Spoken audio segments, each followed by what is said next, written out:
మొత్తం దేశాన్ని హిందూ దేశంగా మార్చాల్సిందే, మాకు సర్టిఫికేట్ ఇవ్వాల్సిందే, మా ప్రయత్నం చేస్తాం, మా ప్రయత్నం చేస్తాం. ఓకే, మీరు అన్నారు కదా మేము ఉన్నప్పుడు జరగకపోవచ్చు, మా తర్వాత తరం జరగకపోవచ్చు, ఆ తర్వాత తరం జరగదు. ఎందుకంటే భారతదేశంలో ప్రతి ఒక్కరు కలిసి ఉంటారు. నేను దైవంగా భావించే మరొక వ్యక్తి కూడా ఉన్నారు, యోగి ఆదిత్యనాథ్. యోగి ఆదిత్యనాథ్ గారికి I'm the biggest fan. Yogi Adityanath లాంటి ఒక పరిపాలనలో అసాధ్యం అనుకుంది సాధ్యం చేసి చూపించారు ఉత్తరప్రదేశ్. దేశము ధర్మాన్ని కాపాడుకోవడం కోసం అణువున యుగ పురుషుని ఈ భరతమాత కంటదు. ఛత్రపతి శివాజీ కావచ్చు, నేతాజీ సుభాష్ చంద్రబోస్ కావచ్చు, ఒక వీరుణ్ణి కనాలి అనుకున్నప్పుడు భరతమాత కంటదు. అలాంటి కన్న వాళ్ళలో ఒకరు యోగి ఆదిత్యనాథ్ గారు. ఇప్పుడు కొంతకాలంగా pastor John Paul alias Manikanta alias John Paul, ఈయన పాస్టర్స్ అందరికి బాగా వ్యతిరేకంగా మాట్లాడుతూ ఉంటే పాస్టర్స్ క్రైస్తవులు అందరూ ఏమంటున్నారంటే RSS ఏజెంట్ అంటున్నారు. ఆయన మీద మీ అభిప్రాయం ఏంది? అసలు ఆయన మీద మా అభిప్రాయం ఏంటంటే, తెలుగు 2 రాష్ట్రాల్లో ఎంతమంది క్రైస్తవులు రాజ్యాంగబద్ధంగా చట్టాన్ని గౌరవిస్తూ బతుకుతున్నారు, ఎంతమంది మతం మారినాక సర్టిఫికెట్ మారాలని మీకు చట్టం తెలియదా? మీకు భారత రాజ్యాంగం తెలియదా? తెలుసు సార్ నాకు. మరి మతం మారిన వాళ్ళు క్రిస్టియన్స్ BC సర్టిఫికెట్, ఇప్పుడు మీ క్యాస్ట్ సర్టిఫికెట్ ఏముంది? అది SC మాలా ఉంది. దాంట్లో ఏముంటుంది? హిందూ అని ఉంటుంది, హిందూ మాలా ఉంటుంది, కన్వర్టెడ్ క్రిస్టియన్ అని ఉంటుంది. పెట్టండి, మీరే కొత్తగా పెట్టారా? మీరు కొత్తగా చట్టంలో తీసుకొచ్చారా? మీ క్రిస్టియన్లో కులం ఉందా? క్రిస్టియన్లో కులం ఉందా? కులంలోనే క్రిస్టియానిటీ ఉంటుంది.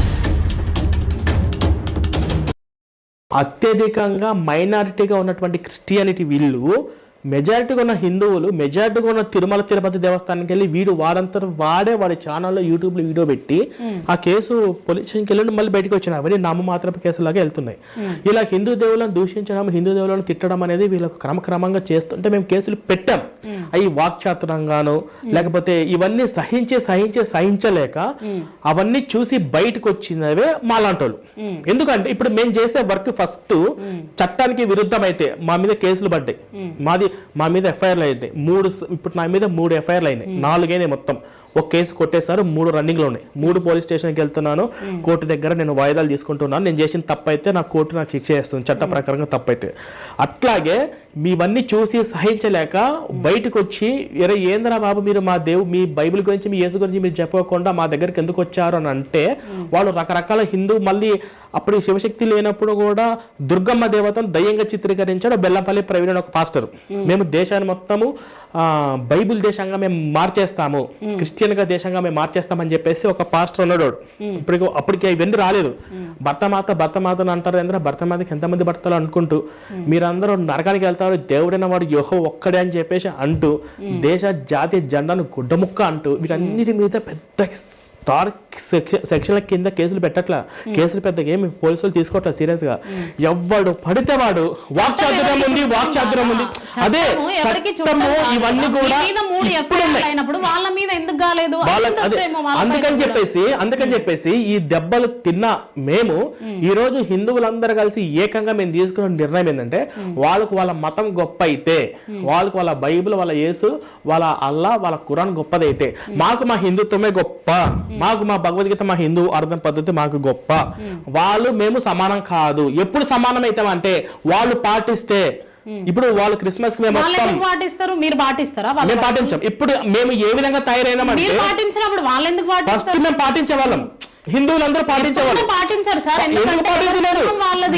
ఇప్పుడు హిందువుల ఇప్పుడు నేనున్న చిన్నప్పటి నుండి నేను అందరితో కలిసి వెళ్ళిన, హిందూతో వెళ్తా, క్రిస్టియన్ తోటి వెళ్తా, అందరితో కలిసి వెళ్ళి. మీలాంటి వాళ్ళతో మాకేం ప్రాబ్లం లేదు. ఇప్పుడు మీరు క్రిస్టియన్ అండి, నేను మీ వీడియోలు నేను చూస్తున్నాను, మీతో నాకు మంచి పరిచయం ఉంది. మీరు హిందూ విగ్రహార్థ పద్ధతి మీరు ఎప్పుడు అవమానించలేదు, హిందూ దేవుళ్ళని మీరు ఎప్పుడు దూషించినట్టు నా దగ్గర మాట్లాడలేదు. ఓకేనా? మీరు మాకేం ప్రాబ్లం లేదు. మీరు ప్రసాదం మీరు తింటే తినండి, లేకపోతే లేదు. నేను మీ కాడికి వచ్చి కేక్ తినమంటే తింటా, మీ ఆఫీస్కి వచ్చి తింటా, నాకేం ప్రాబ్లం అయితే ఏమీ లేదు. మీలాంటి వాళ్ళతో, మీలాంటి క్రిస్టియన్తో మాకు ప్రాబ్లం లేదు. ప్రాబ్లం ఉంది. ఎందుకు తెలుసా, మీరు ప్రతిసారి ఏమంటారంటే అరే మేము మీ కేక్ తింటాము, లేకపోతే మీ ఇంటికి వచ్చి అన్నం తింటాం, మీరు ఎందుకు మా ప్రసాదం తినరు అని ప్రతిసారి దెప్పిపోడ్చినట్టు మాట్లాడతారు. విభేదాలు వస్తున్నాయి. ఇప్పుడు కేక్ ఉందండి, కేక్ ఏం చేస్తారు, నార్మల్ గా కట్ చేస్తారు, అంతేగాని ఇప్పుడు తీసుకెళ్లి దేవుళ్ళ ముంగల పెట్టి ఇది మేము దేవునికి సమర్పించినాం తినండి అని చెప్పారు కదా క్రైస్తవులు. మీరు చెప్తారు నైవేద్యం అర్పిస్తారు, నైవేద్యం తీసుకెళ్లి నువ్వు తిను అంటే వాళ్ళ ధర్మాన్ని పాటిస్తారా లేకుంటే ధర్మానికి వ్యతిరేకంగా చేస్తారా? మీ ధర్మాన్ని మీరు ఏ విధంగా అయితే పాటిస్తున్నారో, మా ధర్మం ప్రకారం మేము వాళ్ళ ప్రసాదాలు తినకూడదని చెప్పి ఏ విధంగా పాటిస్తున్నారో, మేము కూడా మా ధర్మం ప్రకారము పాషాణ మతస్థులు వస్తే ఆ మతంలో మా హిందూ ధర్మాన్ని పాటించాలని చెప్పేసి మా గ్రంథంలో మేము పాటిస్తున్నాం. మేము ఇతర మతస్థులకు అయితే మీ గ్రంథాల్లో రాసి పెట్టుందా ఆడపిల్లల్ని కొట్టండి లేకపోతే ఇళ్ళ మీదకి వెళ్ళి దాడి చేయండి, ఆడపిల్ల కొట్టండి, ఇళ్ళ మీదకి దాడి చేయడం ఏవైతే ఉందో శివమాల వేసుకున్న ఆయన అన్నాడు. మేము ప్రభు గురించి అక్కడ ఆడపిల్ల మీద అటాక్ జరగలేదండి, చిన్నపిల్లల మీద అటాక్ జరగలేదు. వాళ్ళు ఏదన్నా మీదికి వచ్చారేమో, ఒకవేళ ఆడపిల్ల మీద ఏదన్నా జరిగింది అనుకోండి, చిన్నపిల్ల మీద జరిగింది అనుకోండి, మేము దానికి సపోర్ట్ చేయండి. ఫస్ట్ ఇది తప్పే, ఎవరు చేసిన తప్పే. కానీ పాస్టర్ అనే వాడు ఉన్నాడు కదా, వాడు అక్కడ కట్టిన ఆ చర్చికి పర్మిషన్ ఉందా, చర్చి కడుతున్నాడు అని చెప్పి చర్చికి పర్మిషన్ ఉందా? చర్చ్ మీరు వీడియో చూస్తారా లేదా? నేను వీడియో చూసినా, వాళ్ళని కాల్ చేసి అడిగినా, అన్ని చేసినా, నేను చేసిన తర్వాతనే నేను మిమ్మల్ని అడుగుతున్నా. అదొక ఇల్లు, వాళ్ళ సొంతం ఇల్లు అది. ఆ ఇంట్లో వాళ్ళు చిన్నపాటి ప్రార్థనలు చేసుకుంటారు. తెలుసా మీకు? వాళ్ళ సొంతం ఇల్లు అది, వాళ్ళ ఊరు కాదు. ఇద్దరు నిలబడుకో ఉన్నారు. నేను చెప్పేది వింటారా మీరు? ఇద్దరు నిలబడుకో ఉన్నారు కదా డోర్ దగ్గర, వాళ్ళిద్దరు హస్బెండ్ వైఫ్.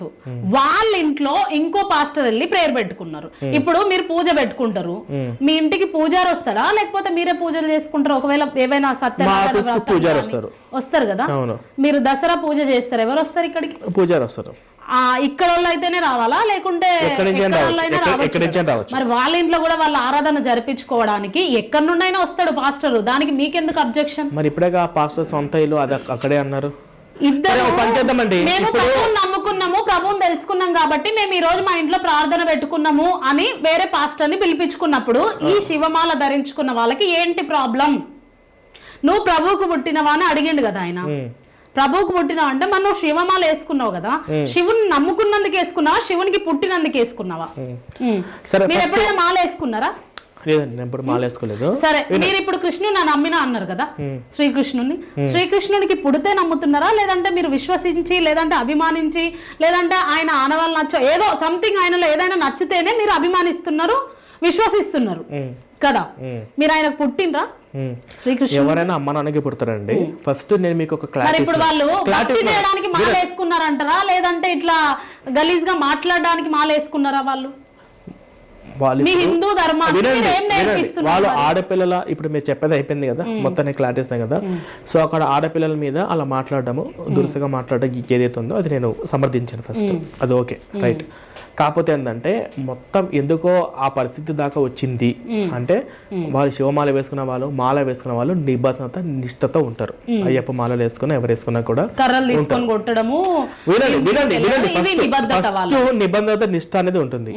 ఎప్పుడైతే మేము పూజించే మా ధర్మానికి, మా తల్లి లాంటి మా హైందవ ధర్మానికి వాళ్ళు నోటికి వచ్చినట్టు మాట్లాడితే అప్పుడు ఆ సమయంలో మేము కంట్రోల్ తప్పిపోతాం. మేము ఏ మాల వేసుకున్నా కూడా ధర్మాన్ని తప్పు కాదు. ప్రభువుని నమ్ముకున్నాము అన్న తర్వాతనే ఈయన అన్నాడు నేను దాన్ని సమర్థించట్లేదండి. ఫస్ట్ వాళ్ళు ప్రభువుకు పుట్టినవని చెప్పేసి వాళ్ళు ఏదైతే అన్నారో, సరే అది వాళ్ళు ఏ కాన్వర్సేషన్ అన్నారో, వాళ్ళు ఏ ఫ్రస్ట్రేషన్తో అన్నారో ఆ పాయింట్ అయితే నేను సమర్థించాను ఫస్ట్, అది నేనైతే ఒప్పుకోను.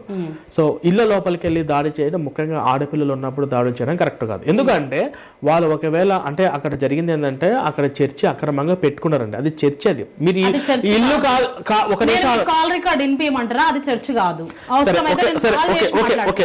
ఇల్లే అనుకోండి, ఇంట్లో ప్రార్థన పెట్టుకున్నాడు, సరే వాళ్ళ ఇంట్లో వాళ్ళు పెట్టుకుంటే వీళ్ళకేంది నొప్పి అసలు? ఓకే, ఇప్పుడు ఈ విషయంలో ఏదైతే ఉందో నేను మీకు ఒకటే క్లారిటీ ఇస్తున్నా.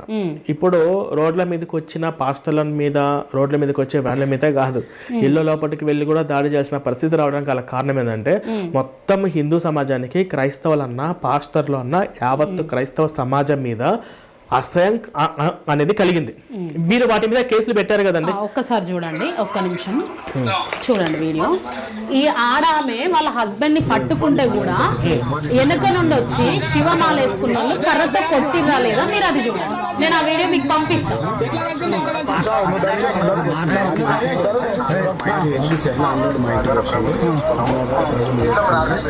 ఇంట్లో ప్రార్థన పెట్టుకున్నాం.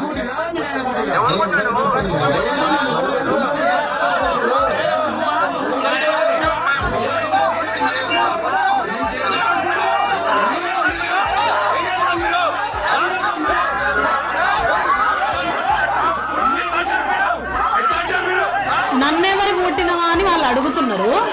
ఈయన అయితే అడగొచ్చంట వాళ్ళని, నువ్వెవరికి పుట్టినవా అని. మళ్ళీ ఆమె అడగొద్దంట నువ్వెవరికి పుట్టినవా. ఇది ఎంతవరకు కరెక్ట్ అసలు? ఇది ధర్మమా? మీరు నేర్చుకున్న ధర్మం ఇది నిబద్ధత నిష్ఠతో ఉండడానికి మాల అనే పేరు అడ్డం పెట్టుకొని, హిందుత్వం అనే పేరు అడ్డం పెట్టుకొని క్రిస్టియానిటీ మీద వాడి ఇట్లా దాడులు చేస్తున్నారు. ఇది కరెక్టేనా? వాళ్ళు హిందూ డ్రెస్సులు వేసుకుని ఉగ్రవాదుల ప్రవర్తిస్తున్నటువంటి రాక్షసులు. ఇప్పుడు ఇది రాక్షస పాలన అనుకోవచ్చు భారతదేశంలో. ఇప్పుడు మన ఇంటర్వ్యూ మొత్తము ఈ ఒక్క వీడియో మీద ఉందా? ఇంకా టాపిక్స్ ఉన్నాయా? ఉన్నాయి. ఒక్క వీడియో అయితే కాదు కదా, ఇంకా టాపిక్స్ ఉన్నాయి కదా. సరే, ఇప్పుడు ఈ వీడియోకి మీ కంక్లూజన్ ఇవ్వాలి అంతే కదా. కంక్లూజన్ ఇస్తే మళ్ళీ మనం నెక్స్ట్ టాపిక్ వెళ్ళొచ్చు కదా. రైట్. ఇప్పుడు ఈ వీడియోలో నేను ఇచ్చే కంక్లూజన్ ఫస్ట్ వచ్చేసి, ఆడపిల్లలతో అలా మాట్లాడడము, మీరు ప్రభువుకు పుట్టావా వాళ్ళకు పుట్టావా అని చెప్పి అనడం అనేది నేను సమర్థించను. మళ్ళీ మళ్ళీ చెప్తున్నాను, ఈ పాయింట్ కి నేను సమర్థించాను. అలా మాట్లాడడం తప్పు, అది కరెక్ట్ కాదు. ఆడపిల్లల మీద అలాగా దురుసుగా ఉండడము, ఆడపిల్లల మీద అలా చేయడం ఏదైతే ఉందో అది మా హిందువులు మాల వేసుకున్నా మాల వేసుకోకపోయినా సాధారణంగా మనుషులు అది తప్పు, ఫస్ట్ తప్పు. ఓకేనా? పాస్టర్ మీద జరిగింది అంటే వాళ్ళు మాట్లాడానికి వెళ్ళినట్టు ఉంటే వాళ్ళు కూడా రెచ్చగొట్టినట్టున్నారు. ఇరు మధ్య వాగ్వాదం మీద జరిగింది. వినండి, నేను పూర్తిగా వినండి, నేను చెప్తున్నా వినండి. ఫస్ట్ ఆఫ్ ఆల్ అక్కడ ఏం జరిగింది అనే దాని మీద ఫుల్ క్లారిటీ తోటి మీరు కేసు పెట్టేనట్టున్నారు. అందరి మీద ఎఫ్ఐఆర్లు అయినాయి. ఓకే, కోర్టు నిర్ణయం తీసుకుంటుంది. బట్ కానీ పాస్టర్ల మీద ఏవైతే జరుగుతున్నాయో ఇట్లాంటి వాటి కాకపోయినా, నేను వెళ్ళి అడగడము ఇట్లాంటి వాటి కాకపోయినా, పాస్టర్ల మీద ఏవైతే దాడులు జరుగుతున్నాయో వీటన్నిటి మీద హిందువులకి పాస్టర్ల మీద క్రైస్తవ సమాజం మీద ఒక అసహ్యం పుట్టింది, నమ్మకం లేదు. వాళ్ళు మాతోటి మేము మనసులో మా ఊర్లో మేము కలపాలని మేము అనుకోవట్లేదు. హిందువులందరూ కూడా ఈ నిర్ణయం తీసుకున్నారు. ఈ నిర్ణయం తీసుకొని ఇక్కడ మీరు మంచిగా ఉండాలనుకుంటే మీరు మీ ఇంట్లో ప్రార్థనలు ప్రేయర్లు చేసుకున్నా కూడా ఎందుకు అలా తయారవుతున్నారంటే మీరు హిందూ ఆరాధన పద్ధతిని కించపరిచే అవమానపరిచే విధంగా మీ పద్ధతులు ఉంటున్నాయి కాబట్టి మొత్తం హిందూ సమాజానికి మొత్తం క్రైస్తవం మీద పాస్టర్ల మీద విరక్తి కలిగింది. కాబట్టి ఒక్కొక్కసారి కొంతమందికి పేషెంట్స్ కంట్రోల్లో ఉండవు, ఇలా జరుగుతూ ఉంటాయి. కాబట్టి వీటికి ఏదైతే ఉందో వాళ్ళు అక్కడ దాకా వెళ్ళారు అంటే మొత్తం అది వాళ్ళ క్రైస్తవ పాస్టర్ల మెంటాలిటీ ఏందో వాళ్ళకి అర్థమైపోయింది పూర్తిగా. మీరు యూట్యూబ్ లో ఓపెన్ చేస్తే కానీ మీరు వీళ్ళు మాల వేసుకొని శాంతి భద్రతలు మాల వేసుకుంటే ఒక లిమిట్ ఉంటుంది మేడం. ఇలా దాడి చేయొచ్చు అని మీరు చెప్తున్నారు. మీరు ఎట్లా రన్ చేస్తున్నారంటే పాస్టర్స్ దే తప్పు, పాస్టర్స్ ఏమో రెచ్చగొట్టిరు కాబట్టి వీళ్ళు అక్కడ రెచ్చిపోయినరా అని అంటున్నారు.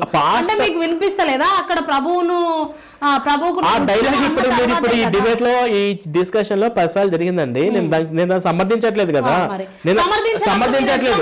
నేను ఆ ఒక్క విషయం మీద నేను వాళ్ళందరినీ వ్యతిరేకించాను, ఆ ఒక్క మాట మీద నేను వాళ్ళందరినీ వ్యతిరేకించాను.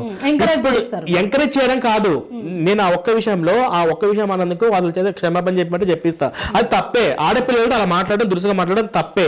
కానీ పాస్టర్ల మీద అటాక్ జరిగింది కదా, ఎందుకంటే మొత్తం ఈ రోజు సమాజానికి పాస్టర్ల మీద ఒక అసహ్యం పుట్టింది. ఎవరు చేయరు ఇప్పుడు పాస్టర్లు అంటేనే అసహ్యం కలుగుతుంది. వాళ్ళు చేసే ప్రవర్తన, వాళ్ళు చేసే మాటలు, వాళ్ళు బైబిల్ బోధించే బోధనలు ఏవైతే ఉన్నాయో వాళ్ళ బైబిల్ గురించి వాళ్ళ యేసు గురించి చెప్పుకోకుండా హిందూ ఆరాధన పద్ధతిని, హిందూ కల్చర్, హిందూ దేవులను తీరుతున్నారు. ప్రతి పాస్టర్ అదే చేస్తున్నాడు. మీరు ఏ ఇన్స్టాగ్రామ్ ఓపెన్ చేసినా కూడా అతను సైతాను దేవతలలో మా కోసం ప్రాణం పెట్టిన వాళ్ళు లేరు, వీళ్ళు లేరు అని చెప్పుకుంటూ ఈ బైబిల్ యేసు గురించి చెప్పుకోవట్లేదు. ఈ వీటి పరంగా మొత్తం పాస్టర్లు అందరి మీద ఒక నెగిటివ్ ఇంపాక్ట్ వెళ్ళిపోయింది. అసహించుకుంటున్నారు. అక్కడ యేసుప్రభు కనిపించిందా ఆ షాప్ లో కొనుక్కోరు. యేసుప్రభు ఉన్నాడు అంటే వాళ్ళు క్రైస్తవులుగా మనుషులుగా కూడా చూడని విధంగా తయారైపోయారు. వాళ్ళు హిందువులుగా మారితే కాళ్ళు కడిగి తీసుకుంటారు. ఎందుకంటే వాళ్ళు ఉన్న నేను చెప్తున్నా ఓకే, నేను చెప్తాను ఈ ఇప్పుడు చెప్తా మీకు క్లారిటీ ఇస్తున్నా. ఈ భారతదేశంలో మేము మొత్తం దేశాన్ని హిందూ దేశంగా మార్చాల్సిందే, అది మాకు అసాధ్యం. సర్టిఫికేట్ అది ఇవ్వాల్సిందే, జరగదు. మా ప్రయత్నం అది చేస్తాం, జరగదు. మా ప్రయత్నం చేస్తాం. చేతనైన పని చేసుకోండి, అది జరగదు. ఓకే, మీరు అన్నారు కదా మేము ఉన్నప్పుడు జరగకపోవచ్చు, మా తర్వాత తరం ఏ తరం జరగకపోవచ్చు, వచ్చినా ఆ తర్వాత తరం జరుగుతుంది. ఎందుకంటే భారతదేశంలో ప్రతి ఒక్కరు కలిసి ఉంటారు, అది ఐక్యత కాబట్టే అన్ని దేశాలు మన భారతదేశం సైడ్ చూస్తూ ఉంటది. ఓకే, మన ఐక్యత కలిగి ఉంటాం కాబట్టి. ఇప్పుడు ఏదో కొంతమంది వచ్చేసి ఇట్లా రెచ్చగొట్టి భారతదేశం ఓన్లీ హిందూ దేశం అంటే అది సరిపోదు. ఇది మా వల్ల కాదండి, ఈ దేశాన్ని హిందూ దేశంగా మార్చాలి. ఎవరి వల్ల కాదు, ఒక విషయం ఆగండి, మీ వల్ల కాదు, ఎవరి వల్ల కాదు. నేను చెప్తా. అలా అనుకుంటున్నారు, ఓకే, మీరు అనుకోండి. ఈ దేశంలో మంచి నాయకులు ఉంటే, మంచి స్టేట్లో సీఎం కావచ్చు, పిఎం కావచ్చు, అసలు సీసైనటువంటి నాయకులు రంగంలో దిగితే ఖచ్చితంగా ఈ దేశం మారుతుంది. దీని మీద మీరు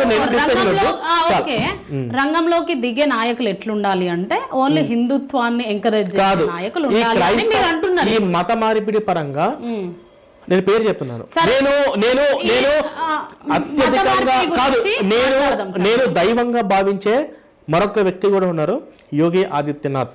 యోగి ఆదిత్యనాథ్ గారికి I'm the biggest fan. Yogi Adityanath లాంటి ఒక పరిపాలనలో అసాధ్యం అనుకున్నది సాధ్యం చేసి చూపించారు ఉత్తరప్రదేశ్.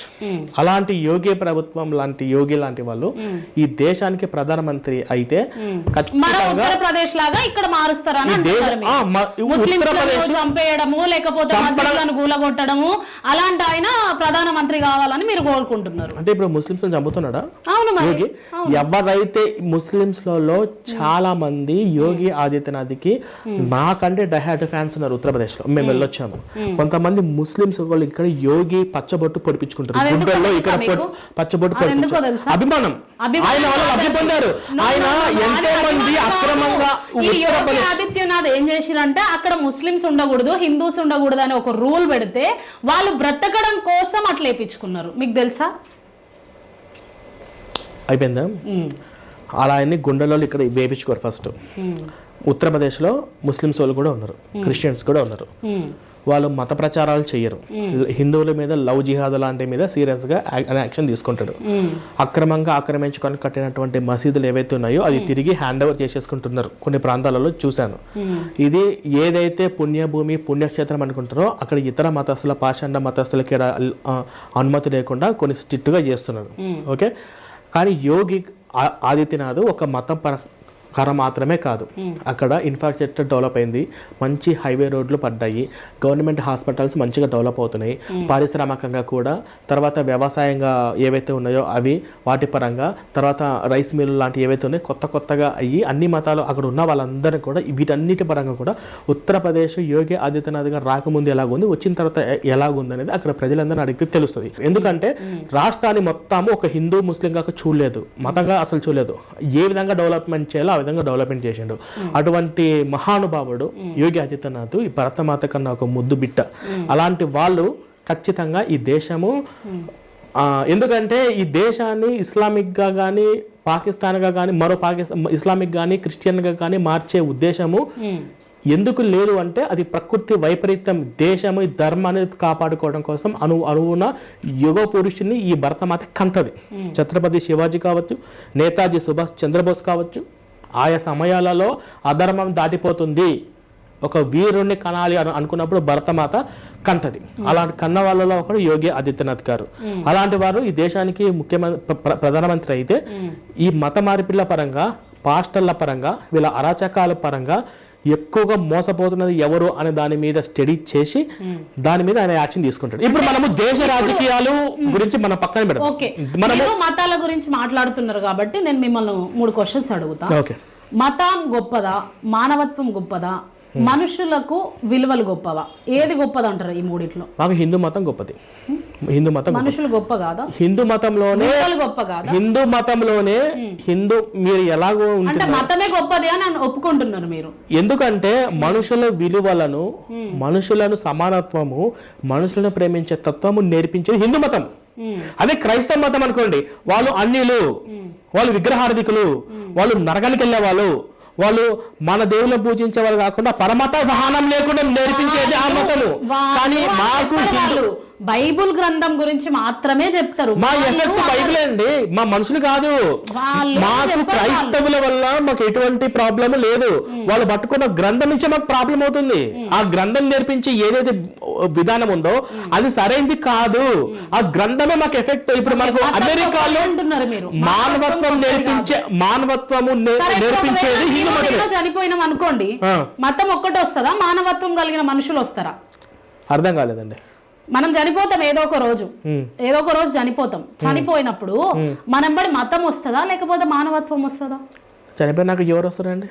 మనతో పాటు నాకు అర్థం. మీరు అడిగే ప్రశ్న అనేది అది కాదు. ఇప్పుడు మీరు అడిగిన ప్రశ్న ఎట్లా అడగాలంటే, మనం యాక్సిడెంట్ రోడ్ల మీద పడ్డప్పుడు మతం వస్తుందా మనుషులు వస్తారని చెప్పి మీరు అట్లా అడగాలి. చచ్చిపోయిన తర్వాత ఎవరు వస్తారు? మీరు చనిపోయినరు అనుకోండి, మీరు చనిపోయిన తర్వాత ప్రవీణ్ హిందూ ధర్మం ప్రకారంగా అట్లా చేసిండు ఇట్లా చేసిండు అని మాట్లాడుకోవడం కంటే మీ మానవత్వ విలువల గురించి ఎక్కువ మాట్లాడుకుంటారు కదా అంటున్నా నేను. అదే నేను చనిపోతే మాత్రము ఇన్ కేసు ఏదైతే ఉందో మతం గురించి మాట్లాడుకోరు. అప్పుడు నేను చేసిన అదే మేడం నేను చెప్తున్నాను. నేను ఇన్ని రోజులు ఏవైతే నేను చేశానో, నేను చేసినటువంటి వీడియోల పరంగా, నేను చేసిన అవేర్నెస్ పరంగా వాటి గురించి డిస్కషన్ చేస్తారు. అది అందరికీ ఒకే విధంగా ఉండదు. కొందరికి నెగిటివ్ ఉండొచ్చు, ఇంకొందరికి పాజిటివ్ ఉండొచ్చు. ఇది వాళ్ళ ఆలోచన. అది సో కొంతమంది పాస్టర్స్ ని చూస్తున్నారు కదా మీరు. అవునండి. ఇప్పుడు కొంతకాలంగా pastor John Paul alias Manikanta alias John Paul, ఈయన పాస్టర్స్ అందరికి బాగా వ్యతిరేకంగా మాట్లాడుతూ ఉంటే పాస్టర్స్ క్రైస్తవులు అందరు ఏమంటున్నారంటే RSS ఏజెంట్ అంటున్నాడు. ఆయన మీద మీ అభిప్రాయం ఏంది అసలు? ఆయన మీద మా అభిప్రాయం ఏంటంటే, మేము ఆయనను ఒక విషయంలో ఓకే అంటామండి. ఎందుకు ఓకే అంటామంటే, ఆయన లాంటి వాడు ఆయన ఒక మాట బలంగా వాడుతున్నారు. మణికంఠ జాన్ పాల్ ఆయన లాగా ఉన్నాడు అనుకోండి, మేము అసలు పాస్టర్ల మీద అటాక్ చేయాల్సిన అవసరం మాకు లేదు. ఎందుకంటే మనము ఎప్పుడు కూడా హిందూ గ్రంథాలను, హిందుత్వ దేవులను తిట్టితే వాళ్ళు ఊరుకోరు. మన బైబిల్ ఏదో మనం యేసు గురించి చెప్పుకుందాము అని ఆయన పదే చెప్తున్నాడు. నచ్చింది, వినండి, నచ్చింది. అలాంటి వాళ్ళు ఉంటే మేము నిజంగా అటాక్ చెయ్యం. మేము నిజంగా వాళ్ళ గ్రంథాల జోలికి, వాళ్ళ బైబిల్ గురించి మేము క్వశ్చన్ చెయ్యం. ఆ మాట మాకు నచ్చింది. బైబిల్ గ్రంథం పక్కకు పెట్టి మీరు హిందువుల గ్రంథం బోధించండి అని నేను కూడా నేను ఏది బోధించాలి ఏది బోధించకూడదు విషయం పక్కన పెట్టండి. మీరు మణికంఠ గారి గురించి అడిగారు, మణికంఠ గురించి మాత్రం చెప్తా. జానపాల్ గురించి మీకు నచ్చుతుంది కదా, నమ్ముకున్న దాని గురించి ఆయన చెప్తున్నాడు. మన క్రైస్తవ్యాన్ని మనం కాపాడుకుందాము, అందులో ఉన్న వ్యతిరేకతలు బయటికి తీస్తున్నాడు, లేకపోతే బైబుల్ గురించి మాత్రమే బోధిస్తున్నాడు. అది మీకు నచ్చినప్పుడు ఆయన అలాగుంటే మాకు ప్రాబ్లం ఏం లేదండి. ఇప్పుడు ప్రాబ్లం అని నేను అడుగుతలేను సార్. నేనేం అడుగుతున్నా అంటే, ఆయన ఆ క్వాలిటీస్ మీకు నచ్చినప్పుడు అదే క్వాలిటీస్ మీరు ఎందుకు మెయింటైన్ చేయడం లేదు? హిందూ ధర్మాన్ని మీరు నమ్ముకున్నప్పుడు హిందూ ధర్మం మాత్రమే ఎందుకు ప్రకటించుకోవడం లేదు? హిందూ ధర్మం కోసం ఎందుకే మాట్లాడతలేరు అని అంటున్నా. ఇప్పుడు మణికంఠ జాన్ పాల్ టాపిక్ అయిపోయిందా? ఇప్పుడు నా టాపిక్ చెప్పాలంతే. ఇప్పుడు జాన్ పాల్ ఆయన నమ్ముకున్న బైబిల్ ఆయన చెప్పుకోండి, ఆయన మంచోడు ఇచ్చారు. ఎందుకంటే మీకు మంచిగా మాట్లాడుతున్నట్టు అనిపిస్తుంది. ఆయనతో మేము డిబేట్ చేశాం, మా డిబేట్ పరంగా ఉన్నాయి. ఓకే, ఆయన మంచిగా ఏంటంటే ఈ ఒక్క విషయంలో మేము ఆయన సమర్థిస్తాం. ఆయన క్రైస్తవులు వ్యతిరేకించట్లేదు. ఆయన ఇప్పుడు హిందూ దేవుళ్ళని తిట్టే పాస్టర్లు వ్యతిరేకిస్తున్నాడు. పాస్టర్లలో ఉన్న మోసగాళ్ళని ఆయన చూస్తున్నాడు. అదంతా నాకు అనవసరం, అది వాళ్ళ పర్సనల్. బట్ ఈ విధంగా పాస్టర్లుగా ఉంటే అది బాగుంటుంది. పిడి సుందరరావును కూడా నేను సమర్థిస్తా. మనము మన చర్చిలలో హిందూ దేవులను తిట్టకుండా మన బైబిల్ గురించి, మన యేసు గురించి చెప్పుకుంటే సరిపోయి ఉండేది. ఇప్పుడు మనము వాళ్ళు హిందూ దేవులను తిట్టబట్టి, భగవద్గీత రామాయణ తిట్టబట్టి ఇప్పుడు వాళ్ళలో చైతన్యం వచ్చి వాళ్ళు మన మీద అటాక్ చేస్తున్నారు. దీనికి కారణం మనోలే, ఫస్ట్ స్టార్ట్ చేసిన మనోలని చెప్పి పిడి సుందరరావు అన్నాడు. మేము దీనికి ఆయన సమర్థిస్తాం. అలాగని అన్ని విషయాలలో కాదు. అట్లాగే జానపాల్ గారు మేము ఈ విషయంలో సమర్థిస్తాం. ఒక నిజంగా జానపాల్ లాగా ఈ బైబిల్ గురించి చేసుకొని చెప్పుకుంటూ ఉంటే మేము ఏమనము.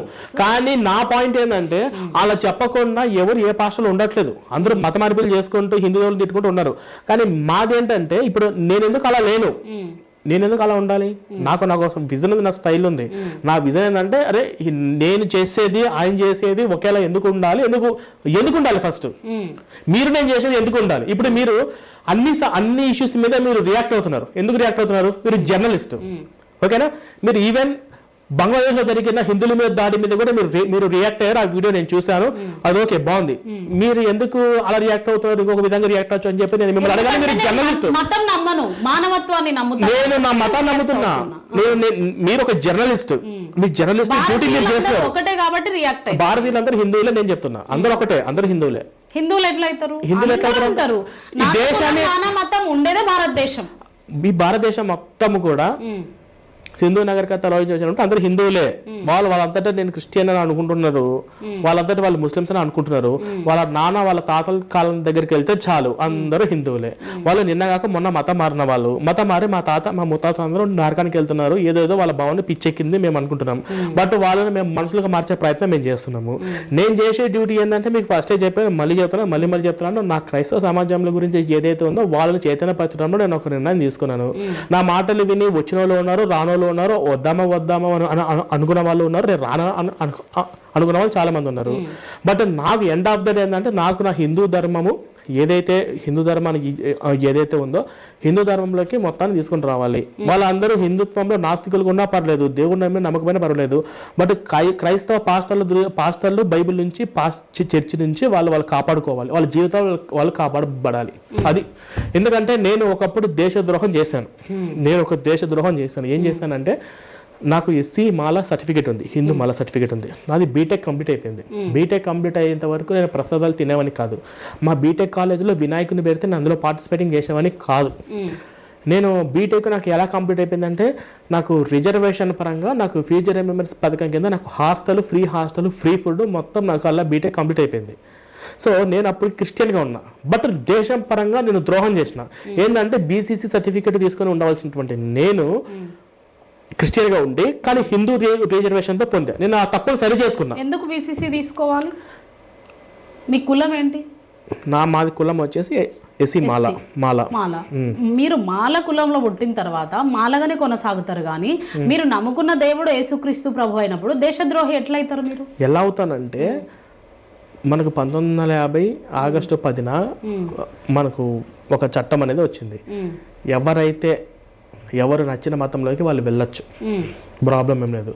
మతం మారిన తర్వాత ఆ మతంలో ఆ కులంలో ఉన్నటువంటి రిజర్వేషన్లు ఏవైతే ఉన్నాయో అవి పొందడానికి ఈ అర్హులు కారు. అంటే క్రిస్టియన్లోకి వచ్చిన తర్వాత హిందువులు, ఎస్సీకి చెందినటువంటి వాళ్ళందరూ కూడా ఈ క్రిస్టియన్ ముస్లింలోకి వెళ్తే వాళ్ళు సర్టిఫికేట్ మార్చుకోవాలి, బీసీసీ సర్టిఫికేట్ తీసుకోవాలి. ఓన్లీ క్రిస్టియానిటీలోకి వెళ్తే మాత్రం మార్చుకోవాలి. ఇప్పుడు ముస్లిమ్స్ లోకి వెళ్ళిన వాళ్ళందరూ మార్చుకున్నారు కదా. వాళ్ళందరూ ముస్లింలోకి మతం మారిన వెంటనే వాళ్ళు ఇస్లామిక్ సర్టిఫికేట్ వాళ్ళు తీసుకుంటున్నారు. వాళ్ళు రాజ్యాంగ ప్రకారంగా బతుకుతున్నారు, ధైర్యంగా బతుకుతున్నారు. ముస్లిం అని వాళ్ళు చెప్పుకుంటున్నారు, వాళ్ళ సర్టిఫికేట్లు కూడా అదే ఉంది, వాళ్ళ పేరు కూడా అదే ఉంది. వాళ్ళు హిందువులుగా మారిన తర్వాత కావచ్చు, క్రిస్టియన్గా నుంచి వెళ్ళిన వాళ్ళు కావచ్చు, లేదా ముస్లిమ్స్లో ఉన్న వాళ్ళు కావచ్చు, ముస్లిం నుంచి వచ్చే రిజర్వేషన్ వాళ్ళు తీసుకుంటున్నారు. రాకపోతే వాళ్ళు రిజర్వేషన్ కోసం ఫైట్ చేస్తున్నారు. వాళ్ళు న్యాయంగా చట్టపరంగా ఉన్నారు ముస్లిమ్స్ వాళ్ళు. నేను దీంట్లో ఒప్పుకుంటున్నాను. వినండి ఫస్ట్. కానీ క్రైస్తవులు ఈ తెలుగు 2 రాష్ట్రాల్లో ఎంతమంది క్రైస్తవులు రాజ్యాంగబద్ధంగా చట్టాన్ని గౌరవిస్తూ బతుకుతున్నారు? ఎంతమంది మతం మారినాక సర్టిఫికెట్ మారాలని మీకు చట్టం తెలియదా? మీకు భారత రాజ్యాంగం తెలియదా? తెలుసు సార్ నాకు. మరి మతం మారిన వాళ్ళు క్రిస్టియన్స్ బీసీ సర్టిఫికేట్. ఇప్పుడు మీ క్యాస్ట్ సర్టిఫికేట్ ఏముంది? అది ఎస్సీ మాలా ఉంది. దాంట్లో ఏముంటది? హిందూ అని ఉంటుంది, హిందూ మాలా ఉంటుంది, హిందూ మాలా అని ఉంటుంది, కన్వర్టెడ్ క్రిస్టియన్ అని ఉంటుంది. పెట్టండి. మీరే కొత్తగా పెట్టారా మతం? మీరు కొత్తగా చట్టంలో తీసుకొచ్చారా? అలాంటప్పుడు హిందుత్వంలో ఎంతమంది క్యాస్ట్లు ఉన్నారో వాళ్ళందరినీ కూడా హిందూ అని పెట్టండి, క్రిస్టియన్ అని పెట్టండి. మళ్ళీ కులం ఎందుకు ఇంకా వాళ్ళ అవసరమా? ఇప్పుడు హిందుత్వంలో ఉన్న బ్యాక్వర్డ్ క్యాస్ట్ ఏవైతే ఉన్నాయో వీటికి ఒకప్పుడు జరిగిన అన్యాయానికి ఇప్పుడు సరి చేసుకునే విధంగా గవర్నమెంట్ ప్రతి ఒక్కరికి ముఖ్యంగా వీళ్ళకు ఈ రకమైనటువంటి రిజర్వేషన్ ఇచ్చింది. ఇది ఎప్పటి వరకు అనుభవించాలి? నువ్వు హిందూగా ఉంటే అనుభవించాలి. నువ్వు క్రిస్టియన్లోకి వెళ్ళావు అనుకో, వెళ్ళొచ్చు. వెళ్ళిన తర్వాత నువ్వు సర్టిఫికేట్ మార్చుకోవాలి. అలా సర్టిఫికేట్ నువ్వు మార్చుకుంటేనే నువ్వు నిజమైన క్రిస్టియన్వి. నువ్వు నీళ్ళలో మునిగి బాప్తిజం తీసుకుని క్రిస్టియన్ గా చెప్పడం కాదు, మార్చుకోమన్నట్టు చెప్తున్నారు. మతం మార్చుకోవాలి ఫస్ట్. మరి అలాంటప్పుడు కులాలు ఎందుకు ఉండాలి? కులాలు ఉండొద్దు, హిందూ అని మాత్రమే ఉండాలి. ఇప్పుడు మీరు ఎలా చెప్తున్నారు? అంటున్నారు కదా, ఇప్పుడు కులము ఎస్సీ ఉన్నప్పుడు క్రిస్టియన్ మాలా అని పెట్టుకుంటారు, హిందూ మాల అని ఇప్పుడు మీరు పెట్టుకున్నప్పుడు క్రిస్టియన్కి ఎందుకు అథారిటీ ఉండదు? క్రిస్టియన్ మాల అని పెట్టుకోవచ్చు కదా. అయిపోయింది కదా, నేను పెట్టుకునే లేదు, అది గవర్నమెంట్ పెట్టాలి. ఇప్పుడు రిజర్వేషన్స్ ఇచ్చే చట్టంలో మార్పు తీసుకురావాలి. క్రిస్టియన్ మాల అంటే ఎక్కడ ఉండదు. హిందూ మతంలో మీరు పోరాడి మీకు హక్కులు వచ్చిన తర్వాత అప్పుడు మీరు పెట్టుకోండి. ఇప్పుడు లేదు. హిందూ మతంలో మాల అనే కులం ఉంది, మతంలో కులం ఉంది. మీ క్రిస్టియన్లో కులం ఉందా? క్రిస్టియన్లో కులం ఉందా? కులంలోనే క్రిస్టియానిటీ ఉంటది. కులంలోనే క్రిస్టియానిటీ ఉంది అంటే క్రిస్టియన్ ఏ కులంలో అయినా నమ్ముకోవచ్చు, ఏ కులమే నమ్ముకోవచ్చు. నేను అదే చెప్తున్నా, ఈ దేశంలో ఉన్న వాళ్ళు ఏ కులానికి చెందిన వాళ్ళని, ఏ మతానికి చెందిన ఎవరు ఏ మతంలోకి వెళ్ళొచ్చు. మారిన తర్వాత ఇప్పుడు మరి ముస్లిమ్స్ వాళ్ళు ఎందుకు అంత కఠినంగా వాళ్ళ సర్టిఫికేట్ మార్చుకున్నారు చెప్పండి? ఏ ముస్లిం వాళ్ళ ఇంట్లో కూడా హిందూ సర్టిఫికేట్ ఉండదు. ముస్లిం వాళ్ళు మారిన వాళ్ళు చాలా మంది ఉన్నారు, హిందూ నుంచి క్రిస్టియన్ నుంచి. మరి వాళ్ళందరూ సర్టిఫికేట్ వెంటనే మార్చుకుంటున్నారు, కానీ క్రిస్టియన్స్ ఎందుకు మార్చుకోవట్లేదు? ఎందుకు రాజ్యాంగ ద్రోహం చేస్తారు? ఎందుకు రిజర్వేషన్ దోపిడీ చేస్తున్నారు? చాలా మంది కులాలు ఉన్నారు, రెడ్డిస్ ఉన్నారు, కమ్మ ఉన్నారు, కాపు ఉన్నారు. వాళ్ళు ఎప్పుడైతే వాళ్ళు మతం మారారో, వాళ్ళు మతం మారితే వాళ్ళు రెడ్డి, కమ్మ, కాపు ఇవన్నీ తీసేయాల్సిందే. తీసేస్తలేరు కదా. తీసేయలేకపోతే వాళ్ళు రాజ్యాంగ ద్రోహం చేసినట్టే, వాళ్ళు చట్ట ద్రోహం చేసినట్టే. వాళ్ళు ఎవరైనా, మేము ఒక ఎస్సీ మాల కాదు, రెడ్డి అయినా, కమ్మ అయినా, కాపు అయినా, ఏ కాస్ట్ కు చెందిన వాళ్ళైనా కానీ క్రిస్టియన్లోకి వెళ్తే ఏవి కులం తగిలించుకోకూడదు, మొత్తం తగ్గించుకోకూడదు, ఆ పేరు కూడా పెట్టుకోకూడదు. మీరు పేర్లు మార్చుకుంటున్నారు కదా, బీసీసీ అని పెట్టుకోవాలి అంటారు. అవును, అందులో కూడా అందులో బీసీ ముందు కన్వర్టెడ్ క్రిస్టియన్స్ అని చెప్పి అక్కడ దగ్గరలో ఉన్న మండల ఆఫీస్ దగ్గరికి వెళ్తే వాళ్ళు మీకు ఇస్తారు, బాబు నేను హిందువుని మతం మారానంటే సరే అని చెప్పేసి వాళ్ళు ఇస్తారు. ఇప్పుడు వాళ్ళు క్రిస్టియన్ పెళ్లి చేసుకొని దొంగచాటుగా హిందువులకు బొట్టు పెట్టుకుని దండలు వేసుకుని ఫోటోలు దిగి మళ్ళీ ఈ ఫోటోలు పంపించి నాకు హిందూ పెళ్లి అయిందని చెప్పి అది భరణం ఏదైతే ఉందో గవర్నమెంట్ రావచ్చు, అది అక్రమంగా దోచుకోవచ్చు. నేను నా కళ్ళతో చూసా, మా ఊర్లోనే చూసా. పేరుకు శివ క్రిస్టియన్ మ్యారేజ్ చేసుకున్నాడు ఘనంగా. తర్వాత ఆ అమ్మాయికి రావాల్సిన భరణం గవర్నమెంట్ నుంచి ఏదైతే లక్ష్మీ పథకం, కళ్యాణ లక్ష్మి పథకం ఏదైతే ఉందో అది అక్రమంగా దొబ్బడం కోసము 1-2 లక్షలు వచ్చే డబ్బులు అక్రమంగా దోచుకోవడం కోసము హిందూ పెళ్లి అయినట్టు బొట్టు పెట్టుకొని దండలు మార్చుకొని తాలుబొట్టు కట్టి దొంగ బతుకు దొంగగా. అలా లేదు. బీసీసీ సర్టిఫికేట్ ఎప్పుడైతే వచ్చిందో మీకు దాంట్లో ఉన్న రిజర్వేషన్స్